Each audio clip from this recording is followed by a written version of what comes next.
Saudara dosen Universitas Indonesia Ade Armando tengah menjalani perawatan intensif di rumah sakit pasca peristiwa pengeroyokan di depan DPR. Ade berharap polisi menangkap pelaku karena korban pengeroyokan tak hanya dirinya, tapi juga sejumlah polisi yang berjaga. Bang adenya sehat. Sehat ya, Bang? Sebelumnya Ade Armando dijenguk sejumlah rekannya di rumah sakit. Kondisi terkini Ade disampaikan salah satu rekannya, Nong Darol Mahmada. Ade mengalami luka berat di bagian wajah dan kepala. Kondisinya dipantau dokter tiap 2 jam sekali. Saat ini Ade Armando belum dimintai keterangan polisi agar fokus pada kesembuhannya.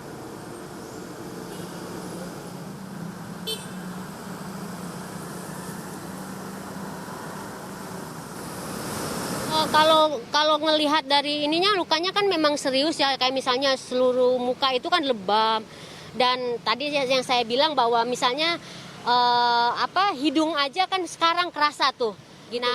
Diharapkan itu serius, karena kan sebenarnya yang korban juga kan bukan hanya Bang Ade kan, bahkan aparat juga ketika mengevakuasi Bang Ade juga kena juga gitu kan, kekerasan juga. Jadi Bang Ade tadi waktu saya turun itu dia juga berharap sampein tolong ini harus diseriusi. Dan Wakil Ketua Dewan Pembina Partai Solidaritas Indonesia PSI Grace Natali sempat menjenguk Ade Armando di rumah sakit. Ia mengutuk pengeroyokan terhadap Ade dan meminta polisi mengusut tuntas kasus ini. Kekerasan tidak lagi bolehkan untuk alasan apapun, termasuk memperjuangkan demokrasi. Seharusnya demokrasi diperjuangkan dengan cara-cara yang terhormat, bukan dengan kekerasan, apalagi penganiayaan hingga menelan korban. Aktor intelektualnya harus dicari dan dihukum seberat-beratnya, karena dia tidak hanya saja menyebabkan jatuhnya korban, tetapi juga mencederai demokrasi itu sendiri. Ini adalah foto-foto tangkapan layar yang beredar di media sosial. Orang-orang yang dilingkari ini diduga terlibat pengeroyokan dan pemukulan dosen Universitas Indonesia Ade Armando di depan gedung DPR pada Senin kemarin. Terkait pengeroyokan Ade Armando, Kapolda Metro Jaya Irjen Fadil Imran berjanji menangkap semua pelaku. Polisi juga mengaku telah mengidentifikasi kelompok pelaku dan akan menindak siapapun yang terlibat. Kami sangat menyayangkan ada sekelompok yang sengaja memancing di air keruh, yang niatnya bukan untuk melakukan unjuk rasa menyampaikan pendapat, tapi memang niatnya untuk membuat kerusuhan. Untuk para pelaku, kami sudah mengidentifikasi kelompoknya sekaligus orang-orangnya. Nanti juga mungkin besok kami akan melakukan upaya-upaya penegakan hukum. Kami akan mengumumkan identitas pelaku. Jika tidak menyerahkan diri, kami akan melakukan penangkapan. Ade Armando mengalami luka-luka akibat pengeroyokan terjadi saat demo 11 April berlangsung ricuh. Sehari setelah pengeroyokan, Ade Armando kini masih menjalani perawatan di Rumah Sakit Siloam, Jakarta. Tindak kekerasan di tengah unjuk rasa sepatutnya tidak dilakukan oleh siapapun. Untuk itu, setiap pelanggaran hukum harus diusut tuntas. Tim Liputan Kompas TV. Lalu seperti apa kondisi terkini Ade Armando yang tengah menjalani perawatan intensif di rumah sakit pasca dikeroyok? Kita tanyakan kepada Wakil Ketua Dewan Pembina Partai Solidaritas Indonesia PSI Grace Natali yang sempat menjenguk Ade Armando. Selamat petang Mbak Grace. Halo, selamat petang Rahmat. Baik, Mbak Grace, kita melihat postingan Anda, seperti apa sih sebetulnya saat Anda menjenguk kondisi Bang Ade?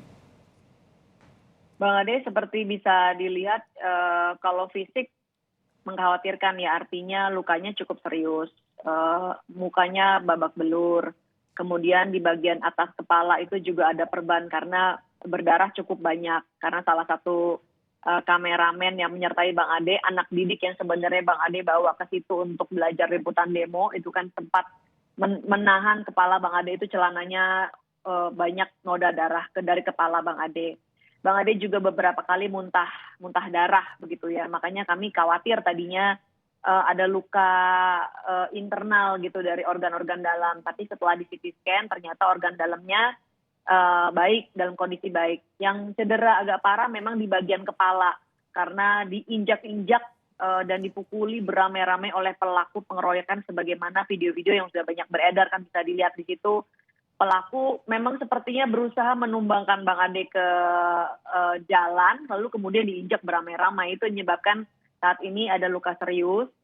Sudah di CT scan, tapi memang belum bisa diambil tindakan. Jadi dokter memilih untuk mengobservasi Bang Ade dalam 24 hingga 48 jam sejak dia masuk ke rumah sakit, baru nanti diputuskan apakah akan dioperasi atau bagaimana begitu. Jadi kita nih masih hanya menunggu, tapi Bang Ade kalau dari segi semangat itu masih terus berapi-api banget, bahkan turun dari ambulans langsung dia jempolnya diangkat, maksudnya dia oke kok gitu, dia pengen ngasih pesan itu. Lalu sudah bisa bercerita dari kemarin seperti yang dilihat ini di sudah lancar layar. komunikasi ya, Mbak Grace? Sudah lancar. Makanya kami juga lega karena Bang Ade itu masih bisa bicara dengan lancar. Karena kan dengan luka parah di kepala, khawatirnya kalau sudah komunikasi terbatas, khawatirnya ada luka serius ya. Kita belum bisa mengatakan bahwa luka di kepalanya itu serius atau tidak, karena memang masih dalam tahap awal. Masih terus diobservasi. Memang ada luka yang memang cukup serius, dan masih terus harus dipantau melalui CT scan lebih dari sekali gitu. Jadi kita masih nunggu itu. Tadi Anda sampaikan Ade Armando sedang bersama dengan anak didiknya yang belajar meliput demo saat itu. Iya. Jadi ini Bang Ade kan banyak yang nanya gitu ya, ngapain sih Bang Ade kok ada di sana? Itu kan demo mahasiswa, kenapa nggak jauh-jauh aja gitu misalnya. Jadi Bang Ade ini membawa anak-anak muda yang ikut bergabung dalam gerakan PIS yang dipimpin oleh Bang Ade. Mereka ini mau belajar meliput demo begitu. Tapi Bang Ade ini kan memang dia tuh betul-betul pengajar ya jiwanya. Jadi meskipun dia nggak harus turun sendiri, dia lagi ada waktu, ya udah ayo saya temenin kalian begitu.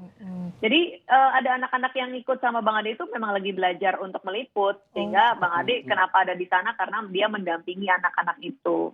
Dan tidak tahu sebelumnya, tidak menduga ada provokasi-provokasi. Sama sekali tidak menduga karena kondisinya cukup kondusif. Menurut cerita salah satu saksi mata yang sama-sama dengan Bang Ade, mereka itu sudah dibubarkan dan bubar secara teratur dan tertib mahasiswanya. Tapi kemudian masa perusuh ini mulai melempari mobil yang dipakai untuk mahasiswa berdemo, gitu. Jadi mereka mulai membuat apa ya, rusuh memang ya. Kemudian karena situasinya mulai tidak kondusif dengan udah mulai dilempari, bahkan mobilnya mahasiswa untuk demo itu juga dilempari. Anak-anak ini mengajak Bang Ade untuk pergi dari situ. Nah, tapi dalam perjalanan belum sampai berhasil meninggalkan lokasi, sudah ada yang meneriaki dan kemudian terjadi dengan cepat sekali pengeroyokan seperti yang kita lihat sama-sama, videonya banyak beredar. Oh, jadi ada rusuh dulu di sana, baru di situ ada provokasi ke Ade Armando, seperti itu ceritanya, Mbak Grace? Iya, begitu yang diceritakan oleh saksi mata yang sama-sama Bang Ade ya. Kan Kapolri katanya sempat datang, lalu kemudian sudah diminta untuk bubar dan memang sudah sore. Nah setelah diminta untuk bubar itulah mulai terjadi rusuh, mulai ada timpuk-timpuk sedikit gitu. Saya nggak tahu ini timpuknya pakai apa ya dan berapa banyak orang yang terlibat. Tapi Bang Ade bisa memastikan bahwa yang melakukan penganiayaan terhadap dirinya itu bukan mahasiswa. Begitu pula sejumlah ada 2 kameramen kan yang kemarin itu mendampingi Bang Ade. Itu sama-sama mereka bisa mengkonfirmasi bahwa pelakunya bukan mahasiswa. Terlihat dari penampilan fisik, sangat terlihat, kan kelihatan kalau muka-mukanya mahasiswa kan umur-umur kisaran umurnya kan kelihatan. Ini bukan mahasiswa, jadi memang nampaknya adalah penumpang-penumpang gelap aksi demo kemarin yang mungkin memang sudah bersiap-siap untuk membuat kerusuhan di aksi demo kemarin itu. Oh, jadi Ade Armando juga sempat melihat rekaman videonya, sempat melihat siapa saja di sekelilingnya yang membahayakan dirinya, seperti itu? Bang Ade belum melihat rekaman. Setidaknya sampai semalam dia tidak tahu menahu kalau dirinya sudah beredar kemana-mana ya rekamannya. Tapi dia bisa ingat kok ya, ketika itu yang mengelilingi dia bukan mahasiswa. Oke. Mbak Grace, tanggapan soal aksi yang terjadi kemarin, Ade Armando menjadi korban padahal tadi niatnya untuk belajar meliput demo bersama dengan anak didiknya mengajarkan meliput demo. Ya, ini kita kan masih menunggu ya, menunggu hasil pemeriksaan dari kepolisian. Saya dapat informasi barusan 1 orang sudah ditangkap. Lalu ada informasi yang tidak resmi tentu ya, karena dari pintu belakang gitu katanya mungkin ini disinyalir ada keterlibatan dari kelompok FPI dan HTI gitu. Jadi kalau betul ada kelompok-kelompok ini yang terlibat dalam aksi demo kemarin, tentu sangat disayangkan mereka jadi. Baik, kita akan tunggu nanti ya keterangan resmi dari polisinya, Mbak Grace. Mbak Grace, terima kasih telah meluangkan waktu di Kompas Petang. Semoga Ade Armando juga lekas pulih, segera pulih. Terima kasih, Mbak Grace. Terima kasih.